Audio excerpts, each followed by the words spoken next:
Um domingo de manhã na pequena igreja de San Giovanni in Laterano, Roma, ano de 1216. Durante a missa matinal, um dos fiéis presentes na segunda fileira de bancos ergueu os olhos em direção ao altar e seu coração quase parou. Ali, ajoelhada diante do crucifixo, com vestes antigas e o rosto marcado por lágrimas, estava uma mulher que ele não reconhecia entre os paroquianos. Seus cabelos longos caíam sobre os ombros, e ela parecia sussurrar palavras em uma língua que ele não compreendia. O homem piscou, incerto se seus olhos o enganavam na penumbra iluminada apenas por velas. Mas quando ela virou o rosto em sua direção, ele sentiu algo que jamais conseguiria explicar completamente. Uma paz misturada com reverência profunda. O que aconteceu nos segundos seguintes transformaria não apenas aquele momento de adoração, mas a compreensão de gerações futuras sobre quem realmente foi Maria Madalena e por que sua história continua tocando corações mais de 2000 anos depois. Neste vídeo, você vai descobrir a história completa de Maria Madalena, desde suas raízes na Galileia até seu papel crucial nos eventos mais importantes do cristianismo, e como sua presença continua inspirando fiéis ao redor do mundo até hoje. Antes de continuarmos, se inscreva no canal e ative o sininho para não perder nenhuma história bíblica completa que vai transformar sua compreensão das Escrituras. Maria Madalena não era uma mulher qualquer na Palestina do primeiro século. Ela vinha de Magdala, uma próspera cidade portuária às margens do Mar da Galileia, conhecida por sua indústria de pesca e pelo comércio de peixe salgado que abastecia toda a região. Magdala era um centro urbano com população estimada em 40.000 habitantes, números impressionantes para os padrões da época. A cidade possuía um importante porto, sinagogas, mercados movimentados e estava estrategicamente posicionada nas rotas comerciais que ligavam o norte ao sul de Israel. Crescer em Magdala significava estar exposta a diferentes culturas, idiomas e tradições, pois comerciantes de diversas regiões passavam por ali constantemente. Era uma cidade de oportunidades, mas também de tentações e desafios espirituais profundos. O Evangelho de Lucas nos dá a primeira descrição clara de Maria Madalena, quando diz que Jesus havia expulsado dela 7 demônios. Este detalhe específico não era apenas uma nota de rodapé em sua biografia, mas indicava a profundidade de seu tormento anterior. No contexto judaico do primeiro século, a possessão demoníaca era entendida como uma aflição que ia além do físico, afetando mente, corpo e espírito de formas devastadoras. A menção de 7 demônios sugeria uma condição particularmente severa e persistente. Não sabemos exatamente como essa opressão se manifestava em sua vida diária, mas podemos imaginar os anos de sofrimento, isolamento social e desespero que ela deve ter experimentado. Em uma sociedade onde a pureza ritual era fundamental e qualquer aflição espiritual carregava estigma social, Maria provavelmente enfrentou rejeição, incompreensão e marginalização. Alguns estudiosos especulam que ela pode ter vindo de uma família com recursos financeiros consideráveis, pois mais tarde vemos que ela estava entre as mulheres que sustentavam o ministério de Jesus com seus próprios bens. Isso sugere que, apesar de sua aflição, ela mantinha algum grau de autonomia econômica, algo incomum para mulheres daquela época, especialmente aquelas marcadas por problemas espirituais. Talvez ela fosse viúva, ou talvez tivesse herdado propriedades de família. O que sabemos com certeza é que sua vida estava arruinada pela opressão demoníaca que a mantinha prisioneira de forças que ela não conseguia controlar. O encontro entre Maria Madalena e Jesus de Nazaré marcou o divisor de águas absoluto em sua existência.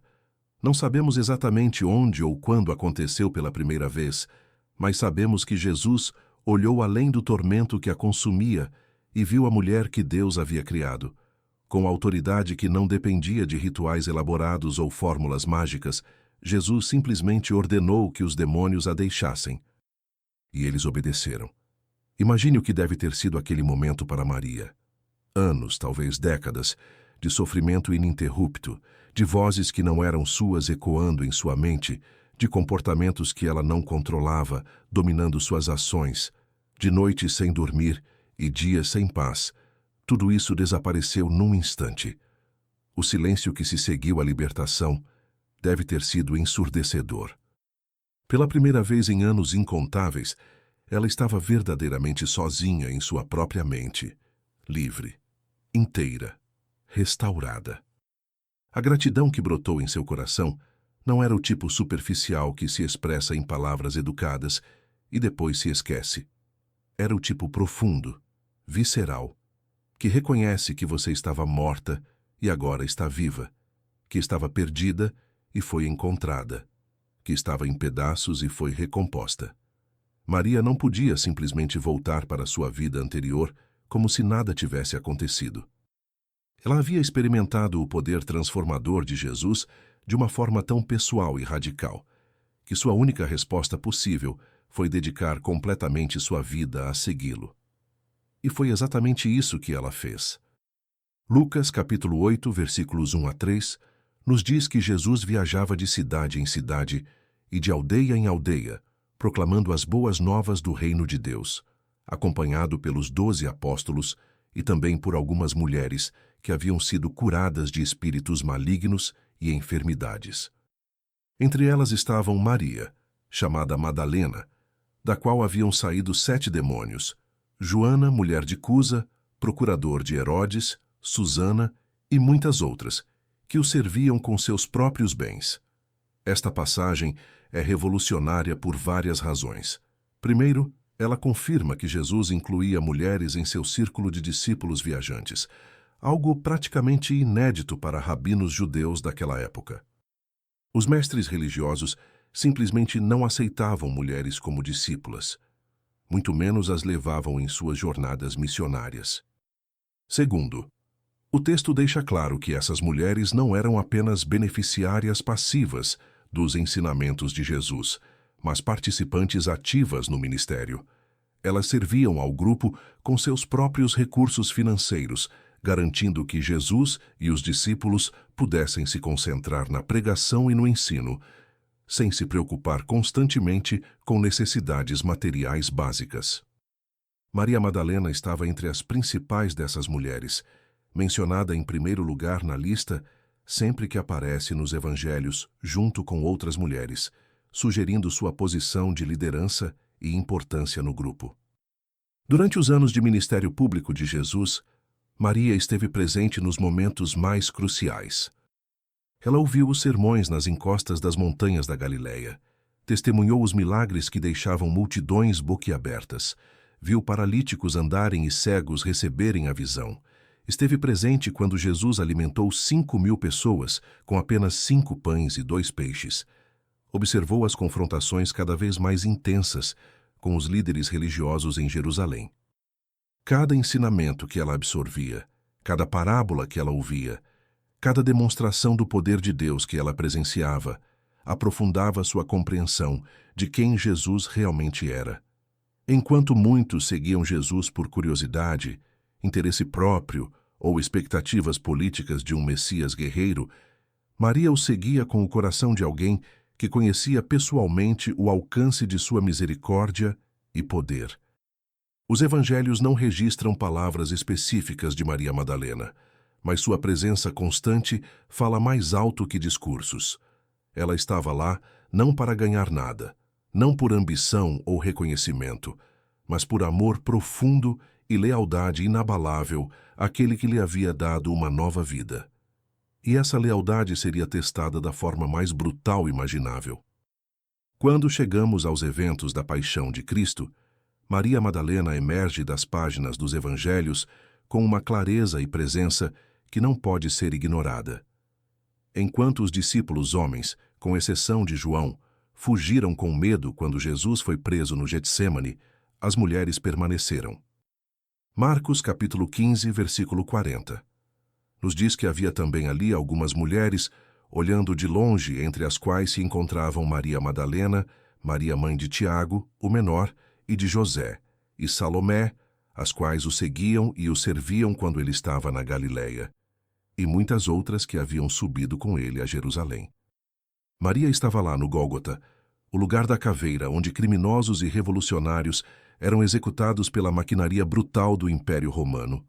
Ela viu Jesus carregando a cruz pelas ruas de Jerusalém, seu corpo já dilacerado pelos açoites romanos que rasgavam carne até expor músculos e ossos. Ela ouviu os gritos da multidão, alguns zombando, outros chorando. Ela sentiu o cheiro do sangue e do sofrimento. Ela testemunhou os soldados cravando pregos nas mãos e pés do homem que lhe havia dado liberdade e propósito. E ela ficou. Não fugiu, não se escondeu, não desviou os olhos. Ela ficou porque o amor verdadeiro não abandona na hora da escuridão. As horas que Jesus passou na cruz foram uma eternidade condensada em agonia. Maria Madalena observou cada respiração torturada, cada palavra dolorosa que ele conseguia pronunciar, cada espasmo de dor que percorria seu corpo. Ela viu a escuridão sobrenatural cobrir a terra ao meio-dia. Ouviu Jesus clamar, Eli, Eli, lema sabachthani, que significa, Deus meu, por que me desamparaste? Ela estava presente quando ele disse, está consumado, e entregou o Espírito. Aquele momento deve ter partido seu coração de uma forma que palavras não conseguem capturar. O homem que havia expulsado seus demônios, que lhe havia dado esperança quando não havia nenhuma, que a tratara com dignidade e propósito, quando o mundo a desprezava, estava morto. Pendurado numa cruz como um criminoso comum, abandonado por quase todos, rejeitado por sua própria nação. Mas mesmo na morte, Maria não o abandonou. Ela permaneceu até que José de Arimateia, um membro secreto do Sinédrio, que era discípulo de Jesus, pediu permissão a Pilatos para retirar o corpo. Ela observou quando José e Nicodemos desceram o corpo da cruz com cuidado reverente. Envolveram-no em lençóis de linho fino e o depositaram em um túmulo novo, escavado na rocha, que José havia preparado para si mesmo.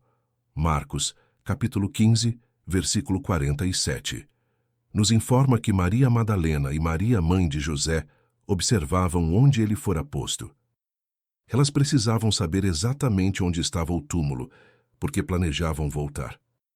O sábado judaico, que começava ao pôr do sol da sexta-feira, impedia qualquer trabalho, incluindo o preparo adequado de um corpo para sepultamento. Jesus havia sido sepultado às pressas, antes que o sábado começasse.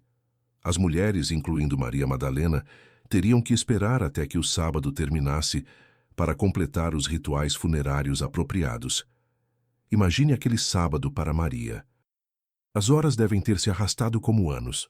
A dor da perda, a confusão sobre tudo o que havia acontecido, as perguntas sem resposta sobre o significado de tudo aquilo. Jesus havia falado sobre ressurreição, sobre vencer a morte, mas estas palavras pareciam abstratas demais diante da realidade brutal do túmulo frio e da pedra selada. Quando o sábado finalmente terminou ao pôr do sol do sábado, as mulheres compraram especiarias aromáticas para ungir o corpo de Jesus, mas tiveram que esperar até que houvesse luz suficiente para fazer a jornada até o túmulo. João capítulo 20, versículo 1 nos diz que no primeiro dia da semana, Maria Madalena foi ao sepulcro de madrugada, sendo ainda escuro, e viu que a pedra havia sido removida. Os outros evangelhos mencionam outras mulheres com ela, mas João foca especificamente em Maria Madalena, destacando seu papel central no que estava prestes a acontecer. Veja a dedicação dela. Ainda estava escuro, o que significa que ela saiu de casa quando ainda era noite, provavelmente antes das 4 da manhã, carregando especiarias aromáticas e perfumes caros. As ruas de Jerusalém estariam desertas e potencialmente perigosas naquele horário. Mas Maria não se importava. Seu único pensamento era honrar o corpo do seu Senhor, completar o trabalho de preparação que havia sido interrompido pela pressa do sepultamento na sexta-feira. Quando ela chegou ao jardim onde ficava o túmulo, o que viu a deixou em pânico. A enorme pedra circular que selava a entrada havia sido removida. O túmulo estava aberto. Maria correu de volta para a cidade, encontrou Pedro e João e ofegante anunciou: tiraram o Senhor do sepulcro e não sabemos onde o puseram. Ela interpretou a pedra removida e o túmulo aberto como evidência de que o corpo havia sido roubado, talvez por autoridades que queriam evitar que o túmulo se tornasse um local de peregrinação para os seguidores de Jesus, ou talvez por ladrões de túmulos que buscavam os lençóis de linho fino e as especiarias caras usadas no sepultamento. Pedro e João correram para o túmulo, com João chegando primeiro, mas hesitando em entrar. Pedro chegando logo depois e entrando imediatamente, encontrando o túmulo vazio com os lençóis de linho dobrados cuidadosamente, mas nenhum corpo. João 20, versículo 8, diz que então entrou também o outro discípulo, que chegara primeiro ao sepulcro, e viu e creu. Mas o versículo seguinte adiciona: pois ainda não entendiam a Escritura, que era necessário ressuscitar ele dentre os mortos. Então, os discípulos voltaram para casa, deixando Maria sozinha no jardim. Este detalhe é crucial. Os homens viram, começaram a processar o que aquilo poderia significar e foram embora. Mas Maria ficou. Ela permaneceu chorando junto ao túmulo, incapaz de se afastar do último lugar onde seu Senhor havia descansado. João 20, versículos 11 a 13, nos conta que Maria estava do lado de fora, junto ao sepulcro, chorando. Enquanto chorava, abaixou-se e olhou para dentro do sepulcro e viu 2 anjos vestidos de branco, sentados onde o corpo de Jesus fora posto, um à cabeceira e outro aos pés. Eles lhe perguntaram: mulher, por que choras? Ela lhes respondeu: porque levaram o meu Senhor e não sei onde o puseram. Até mesmo diante de seres angelicais, Maria estava tão consumida pela dor da perda que não conseguia processar completamente o que estava acontecendo. Sua resposta revela o estado de seu coração. Ela se refere a Jesus como meu Senhor, não apenas o Senhor ou o Mestre, mas meu Senhor, indicando o relacionamento pessoal profundo que ela tinha com ele. Então aconteceu algo que mudaria não apenas a vida de Maria, mas toda a história humana. Ela se virou e viu um homem em pé ali, que ela assumiu ser o jardineiro do local. Ele lhe perguntou: mulher, por que choras? A quem procuras? Maria, ainda pensando que era o jardineiro e desesperada para encontrar o corpo, disse a ele: Senhor, se tu o tiraste daqui, dize-me onde o puseste e eu o levarei. Pense no que ela está oferecendo fazer. Carregar o corpo morto de um homem adulto, provavelmente pesando mais de 70 quilos, mesmo que isso significasse quebrar leis sobre tocar em cadáveres ou arriscar sua própria segurança. Ela estava disposta a fazer qualquer coisa. E então, numa única palavra, tudo mudou. O homem simplesmente disse: Maria, apenas seu nome. Mas ela reconheceu instantaneamente a voz. Não era qualquer voz. Era a voz que havia comandado demônios a saírem dela anos atrás. A voz que ensinara multidões nas colinas da Galileia. A voz que havia clamado do alto da cruz.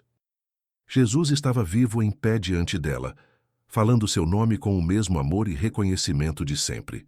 Maria se virou completamente e exclamou em aramaico: Raboni, que significa meu mestre, uma forma ainda mais íntima e pessoal de dizer Rabi.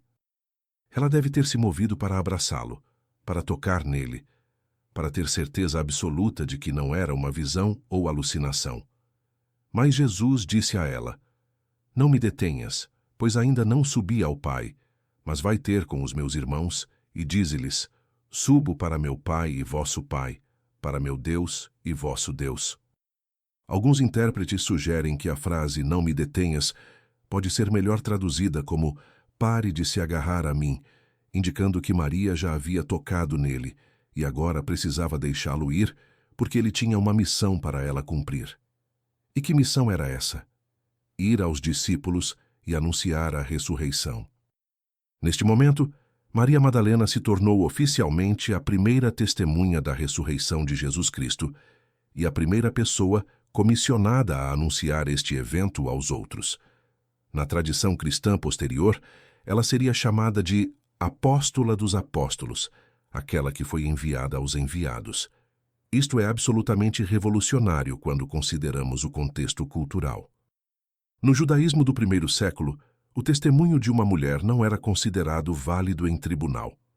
Mulheres não podiam servir como testemunhas legais na maioria dos casos. Se os escritores dos evangelhos estivessem inventando uma história, jamais teriam feito uma mulher a primeira testemunha da ressurreição, pois isso tornaria a história menos crível para a audiência da época. O fato de que todos os 4 evangelhos concordam que foram mulheres, e especificamente Maria Madalena, as primeiras a ver Jesus ressurreto, é um dos argumentos mais fortes para a historicidade dos relatos de ressurreição. Ninguém inventaria isso. Se você está gostando desta história completa, não esqueça de deixar seu like e compartilhar este vídeo com alguém que precisa conhecer a verdadeira história de Maria Madalena. Maria correu de volta aos discípulos. João 20, versículo 18, nos diz que Maria Madalena foi anunciar aos discípulos: viu o Senhor e contou que ele lhe dissera estas coisas. Imagine a cena. Os discípulos estavam escondidos, com medo de que as autoridades viessem prendê-los também. Eles estavam em luto, confusos, suas esperanças despedaçadas. E então Maria entra com o anúncio mais incrível possível: eu vi o Senhor. Ele está vivo. Ele falou comigo. Ele tem uma mensagem para vocês. Lucas 24, versículo 11, nos conta que as palavras das mulheres lhes pareciam como um delírio, e não acreditaram nelas. Esta honestidade dos escritores dos evangelhos é notável. Eles não tentam pintar os discípulos sob uma luz mais favorável. Eles admitem que, inicialmente, rejeitaram o testemunho das mulheres. Pedro e João eventualmente correram para verificar o túmulo vazio por si mesmos, mas mesmo assim, demoraram para aceitar completamente que Jesus havia ressuscitado. Maria, por outro lado, não tinha dúvidas. Ela havia visto, ouvido, possivelmente tocado. Ela sabia com cada fibra de seu ser que Jesus estava vivo. Nos dias seguintes, Jesus apareceu múltiplas vezes aos discípulos, em várias configurações diferentes. Ele comeu com eles, deixou-os tocar em suas feridas, ensinou-lhes das Escrituras. E durante essas aparições, Maria e as outras mulheres que haviam sido as primeiras testemunhas foram completamente vindicadas. O que elas haviam anunciado era verdade. A morte havia sido derrotada. Jesus havia cumprido suas promessas. O reino de Deus estava irrompendo na história humana de uma forma que ninguém havia antecipado completamente. Depois da ascensão de Jesus ao céu 40 dias após a ressurreição, os discípulos se reuniram em Jerusalém para esperar a promessa do Espírito Santo. Atos capítulo 1, versículo 14, nos diz que todos estes perseveravam unânimes em oração e súplicas com as mulheres, e Maria, mãe de Jesus, e com os irmãos dele. Maria Madalena estava ali, parte da comunidade nascente que se tornaria a Igreja. Ela estava presente no dia de Pentecostes, quando o Espírito Santo desceu como línguas de fogo sobre os reunidos, capacitando-os a proclamar o Evangelho com poder e ousadia. Depois do Pentecostes, os evangelhos não mencionam mais Maria Madalena especificamente, mas a tradição cristã antiga preserva várias narrativas sobre o que aconteceu com ela nos anos seguintes. Uma forte tradição oriental sugere que ela viajou para Éfeso com João e Maria, a mãe de Jesus, e viveu lá até sua morte. Outra tradição particularmente forte na Igreja Ortodoxa afirma que ela viajou até Roma e teve uma audiência com o imperador Tibério.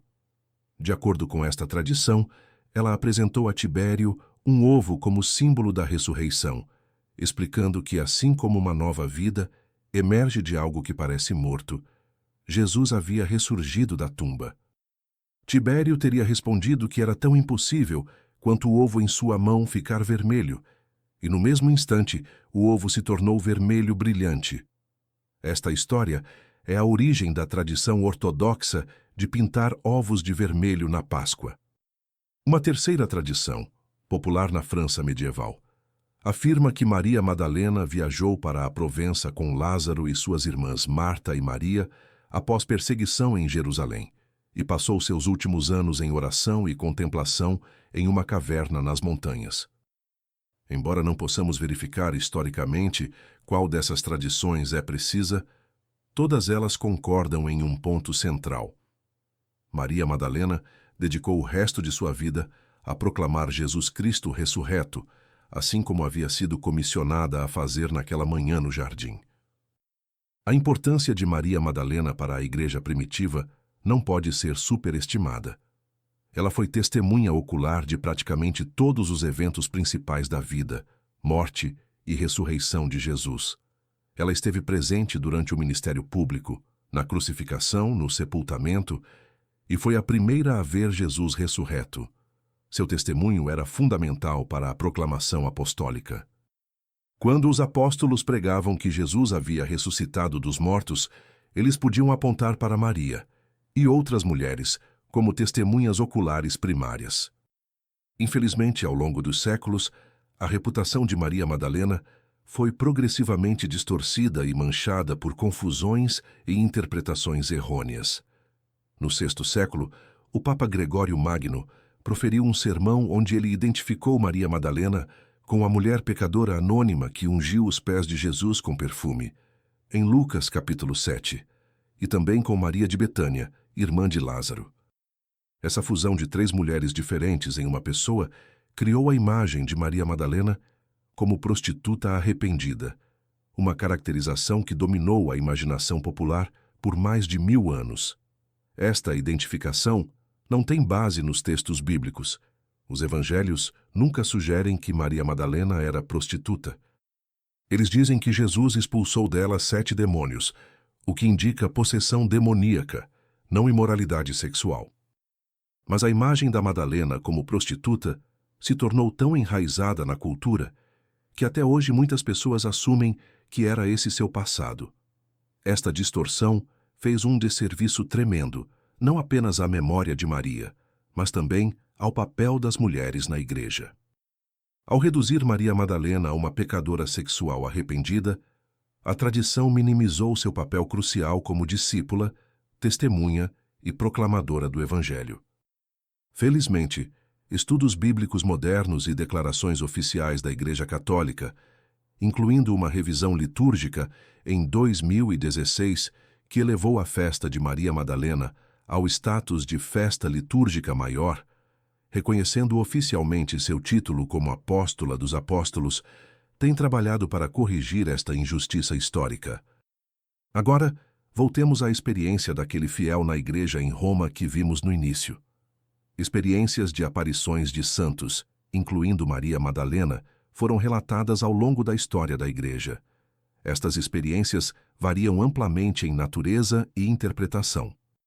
Algumas são descritas como visões místicas durante oração profunda, outras como presenças sentidas, mas não vistas, outras ainda como aparições visuais completas que múltiplas pessoas testemunham simultaneamente.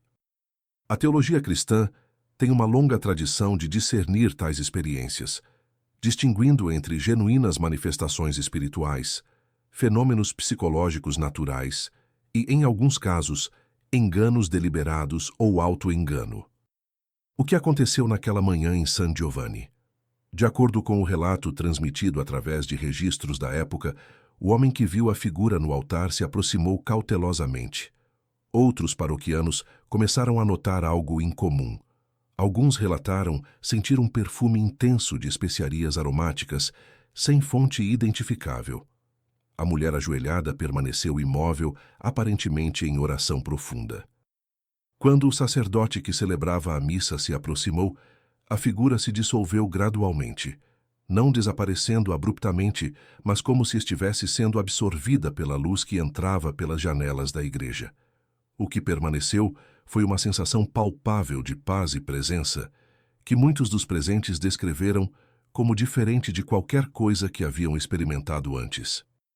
Este evento, como muitos outros similares registrados na história cristã, nos leva a questões teológicas profundas sobre a comunhão dos santos, a natureza da presença espiritual e como o mundo invisível pode ocasionalmente interseccionar com nossa realidade física. Hebreus capítulo 12, versículo 1, fala de estarmos rodeados de uma grande nuvem de testemunhas, referindo-se aos fiéis que vieram antes de nós. A doutrina da comunhão dos santos, afirmada no Credo dos Apóstolos, ensina que existe uma união espiritual entre todos os crentes vivos e mortos unidos em Cristo.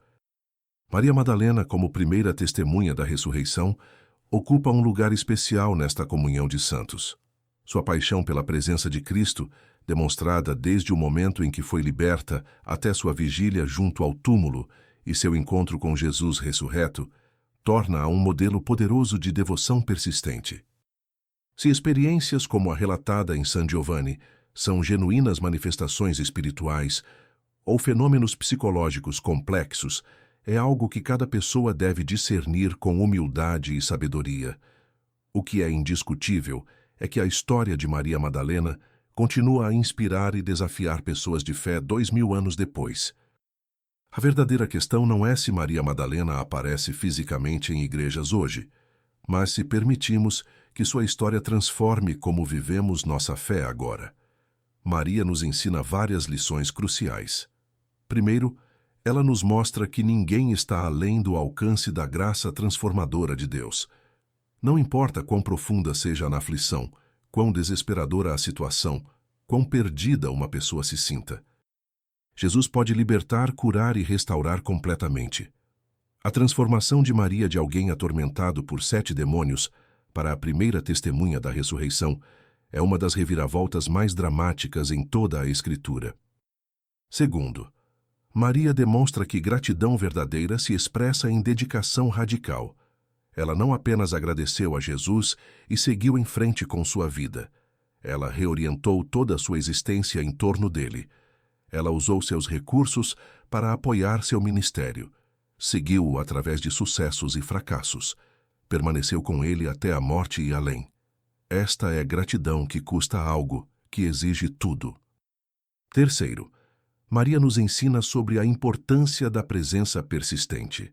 Ela estava presente quando era popular estar com Jesus, rodeado por multidões admiradoras. Ela estava presente quando era perigoso estar com Jesus, quando as autoridades o condenaram e a multidão gritava por sua crucificação.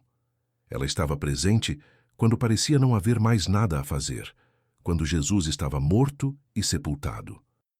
Esta presença fiel, mesmo quando não entendemos completamente o que está acontecendo, mesmo quando parece não fazer sentido, é uma marca de discipulado genuíno. Quarto, Maria nos mostra que Deus frequentemente escolhe os improváveis, os desconsiderados, os marginalizados, para serem portadores de suas mensagens mais importantes. Em uma cultura que não valorizava o testemunho de mulheres, Deus escolheu uma mulher para ser a primeira testemunha da ressurreição. Em uma sociedade que marginalizava aqueles que haviam sido afligidos por demônios, Deus escolheu alguém com esse passado para proclamar a vitória sobre morte e mal. Isto é consistente com todo o padrão das Escrituras, onde Deus regularmente subverte expectativas humanas sobre quem é importante e quem não é. Quinto, Maria exemplifica o que significa ser uma verdadeira apóstola, alguém enviado com uma mensagem. Ela não inventou sua própria mensagem ou promoveu sua própria agenda. Ela simplesmente testemunhou o que havia visto e ouvido. Vi o Senhor, ela declarou. Esta é a essência do evangelismo cristão autêntico. Testemunhar sobre Jesus baseado em encontro pessoal com Ele, não em teorias abstratas ou argumentos filosóficos, mas em experiência transformadora da realidade de Cristo. Finalmente, Maria nos desafia a considerar o que fazemos com nossos próprios encontros com Jesus. Todos que verdadeiramente conhecem Cristo têm uma história de transformação para contar, talvez não tão dramática quanto a libertação de 7 demônios, mas igualmente real. A questão é se, como Maria, permitimos que esse encontro redefina completamente nossa vida, ou se tentamos manter Jesus em um compartimento separado enquanto continuamos vivendo basicamente como antes. A jornada de Maria Madalena de Magdala ao Jardim da Ressurreição é uma das narrativas mais poderosas de transformação, fidelidade e chamado nas Escrituras. Ela nos convida a imaginar uma fé que não é morna ou superficial, mas apaixonada e totalmente comprometida. Ela nos desafia a permanecer fiéis mesmo quando é difícil, mesmo quando não entendemos, mesmo quando parece que tudo está perdido. E ela nos encoraja com a verdade de que Jesus conhece nossos nomes. nos vê em nossa individualidade única e tem propósitos específicos para cada um de nós que vão além do que poderíamos imaginar. Se aquele fiel em Roma em 1216 realmente viu Maria Madalena ajoelhada em oração, ou se experimentou uma manifestação espiritual que sua mente interpretou naquela forma, ou se foi uma experiência puramente psicológica alimentada por devoção intensa, o resultado foi o mesmo. Ele foi lembrado da realidade de que estamos cercados por uma grande nuvem de testemunhas, de que a fé que professamos tem raízes profundas que se estendem através de séculos, de que as pessoas reais, cujas histórias lemos na Bíblia, permanecem parte da família de Deus e que, de alguma forma misteriosa, estamos unidos a eles em Cristo. A presença de Maria Madalena na história cristã não precisa de aparições milagrosas para ser sentida. Está presente toda vez que alguém experimenta libertação de tormento espiritual e responde com gratidão transformadora. Está presente toda vez que uma mulher assume seu lugar como líder, professora e proclamadora do Evangelho, apesar de obstáculos culturais ou institucionais. Está presente toda vez que alguém permanece fiel a Cristo, mesmo quando é inconveniente ou custoso. Está presente toda vez que alguém escolhe estar presente, simplesmente presente, nos momentos de sofrimento de outros. E está presente toda vez que alguém corre para anunciar: eu vi o Senhor compartilhando com outros a realidade transformadora de encontro com Jesus ressurreto. Maria Madalena não é objeto de adoração. Ela própria apontaria imediatamente para Jesus, como fez naquela manhã de Páscoa. Mas ela é um exemplo extraordinário do que significa ser discípula, do que significa ser transformada pelo poder de Cristo, do que significa dedicar completamente a vida ao Rei, que venceu morte e mal. Sua história continua a ecoar através dos séculos, porque toca em algo profundamente verdadeiro sobre a experiência humana universal de buscar significado, libertação e propósito. Quando você enfrenta suas próprias batalhas, seus próprios demônios, sejam literais ou metafóricos, lembre-se de Maria, que conheceu a libertação completa. Quando você se sente desqualificado ou insignificante, lembre-se de Maria, a quem Jesus confiou a mensagem mais importante da história. Quando você está tentado a desistir ou se afastar quando as coisas ficam difíceis, lembre-se de Maria, que permaneceu até o fim e além. Quando você duvida se Deus realmente pode fazer algo novo em sua vida, lembre-se de Maria, que testemunhou o impossível se tornar real na manhã de Páscoa. A história completa de Maria Madalena é, em última análise, um capítulo na história muito maior do amor redentor de Deus por toda a humanidade. É uma história que continua sendo escrita hoje, em cada vida transformada pelo poder de Cristo ressurreto, em cada pessoa que escolhe seguir Jesus com dedicação radical, em cada testemunha que anuncia com convicção inabalável: eu vi o Senhor. Se esta história tocou seu coração, não deixe de conferir nossa playlist com histórias completas de personagens bíblicos que vão aprofundar ainda mais sua compreensão das Escrituras. A próxima história pode ser exatamente o que você precisa ouvir hoje. Como a história de Maria Madalena desafia sua compreensão de fé e discipulado? Deixe nos comentários.